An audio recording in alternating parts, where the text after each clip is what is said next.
You know, me and my wife have been having problems. So much so to the point where I don't feel myself. I feel sick! And then we had this kid. We have a daughter. But get this. She's a freaking puppet. Literally. I don't know if that makes a difference between our relationship. But we love each other so much. What is up, everybody? Random Man here. I hope everyone out there is continuing to stay safe and be well during this unpredictable time, as I am here bringing you my review for Annette.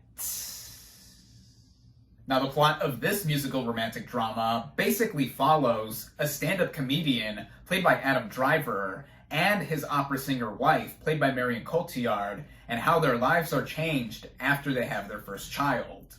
Going into this movie, I had a lot of interest in seeing it ever since I heard buzz about it at its Cannes Film Festival premiere last month, where it was the opening film for the fest, and it even won the Best Director award there for Leos Carax. Now, this is actually the only film of Carax that I have ended up seeing thus far. Part of me felt like I should have went back to his prior film work to get a taste of how he is as a filmmaker, like with 2012's Holy Motors, which I've heard nothing but great things about, and how he is a filmmaker who is very particular in his poetic style and his tortured depictions of love. But at the same time, this being my first exposure to a filmmaker like Carax would make for an interesting one, again, for how much buzz it got out of its Cannes premiere, and those that are involved with the film behind and in front of the camera. Speaking of on-camera talent, starting out with the cast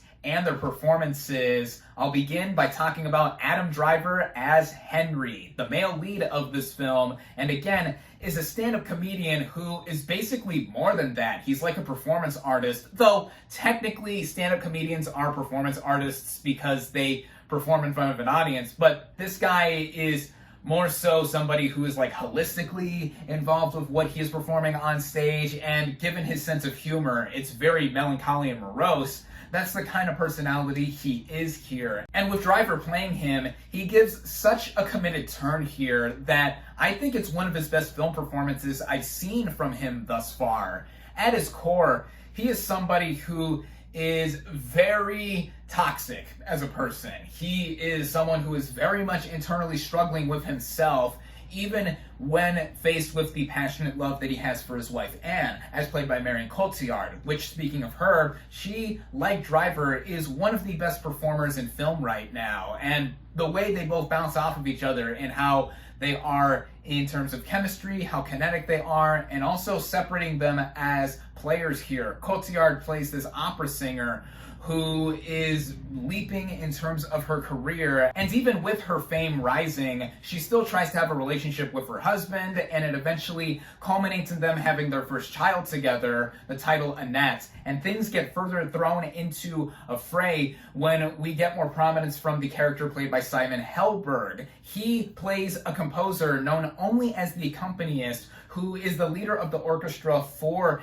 and performances. I thought he was very good as well, just like our two leads, but really, I think the star of the show here is Adam Driver, giving both a heartbreaking and haunting performance. Getting into the writing, it was done by director Leos Carax and Ron and Russell Mael, who are better known as the pop rock duo Sparks. They are having a moment right now, as recently they were the subject of their own documentary called The Sparks Brothers, directed by Edgar Wright, which I haven't seen, but I would like to check out at some point, as I was somewhat familiar with their music before they had more of a resurgence with how they were spotlighted in that film, and now they have also co-wrote this film and even did all of the music for it. So with the Sparks Brothers' involvement, on top of Carax's directing here, the movie at the beginning makes it very clear that this is a particular type of musical. It's specifically a rock opera, just from how the opening number, So May We Start,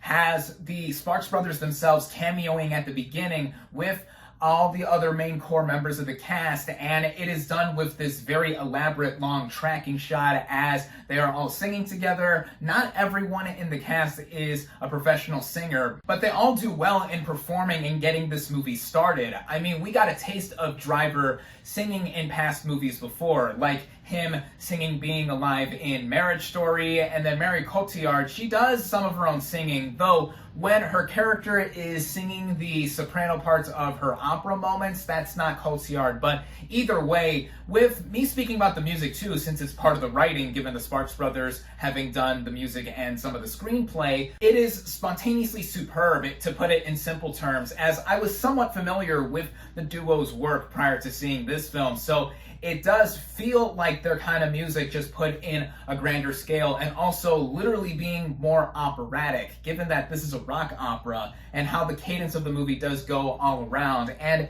speaking of that, the direction by Leos Carax is something that I can totally see why it won the Best Director prize at the Cannes Film Festival, because according to what I've been told and what I've gathered from seeing this movie, again, this being the first film I've watched from Leos Carax, it's something that is his style, in me mentioning before that it is very poetic, it has a tortured depiction of love specifically, and that on paper also, going back into some of the writing, is a lot of what the movie does go through within its first half. We get to see our two main leads separately in their respective careers, and then eventually we see more of their passionate romantic relationship, and boom, a kid happens. The title, Annette herself, is born, and this also brings up just how some of the movie is very acquired in taste, because once the title character is born, she is portrayed by a wooden marionette puppet. And everyone acknowledges it as if it was a real living, breathing person, as if it was a real baby. And it's supposed to be a girl too, and half the time I didn't think it looked like a girl, what with the big ears, and then also it looking like Chucky in one specific moment where we first see her and Hellberg and Driver's characters all together in one scene.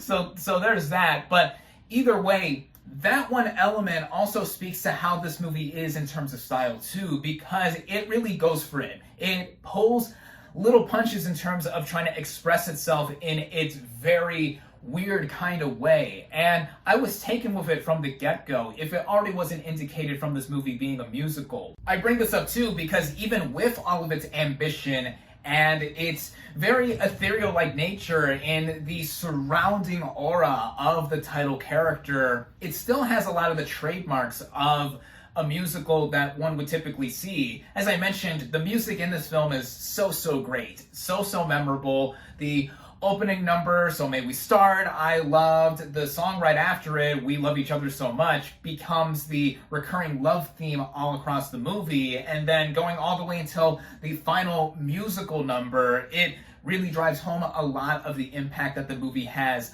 thematically. This made for something that had me mostly into the narrative across it. And I say mostly because I found myself being alienated a bit towards the middle section of this movie. It's a bit of ways after the title character is born, but I can't say what kind of archetype the narrative creates for itself without giving away spoilers. But what got me engaged overall with the story was how it also went in terms of its technical merits too, because this is a pretty handsomely made movie. The way it is shot, I've already mentioned the music multiple times, and even just the overall presentation of its style and how it's executed had me into it. Though I did notice at certain moments that this movie was not made on a large scale. It's budgeted at $15.5 million, and one can tell there were areas that skimped on the budget a bit, like how cheap looking some of the paparazzi news moments were. Even other times when this movie was using noticeable blue/green screen all across it, it showed how much this movie was made for. But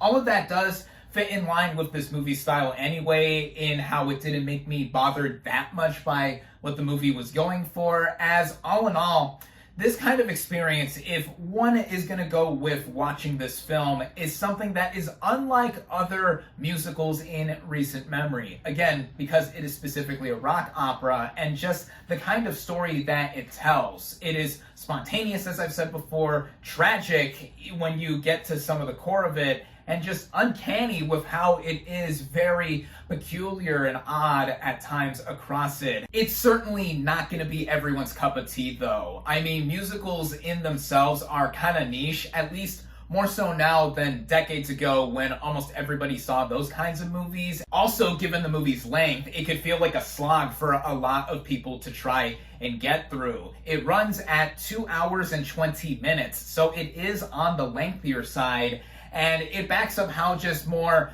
very grand and vast this movie is in terms of scale for how much it sprawls for. And I totally get those kinds of reservations that one would have in watching this film. But if you are open to what this movie is saying, and also all of the praiseworthy elements that I've mentioned that made me personally really like it, then I would give this movie a chance. It is currently streaming, at least here in the US, on Amazon Prime Video after initially opening in a limited theatrical run 2 weeks ago. And I think that given how wide of a platform Amazon is to have these kinds of movies be released, that is one of the big benefits, I think, of streaming in order to get foreign-made films like this one more of an exposure. And for all of that and more, I definitely recommend Annette. My final verdict for Annette is 4 out of 5 stars.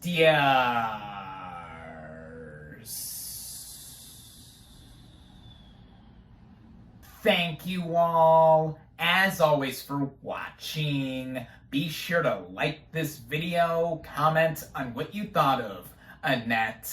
Social media links in the description. Subscribe to my channel for more, and I'll catch you on the next movie review.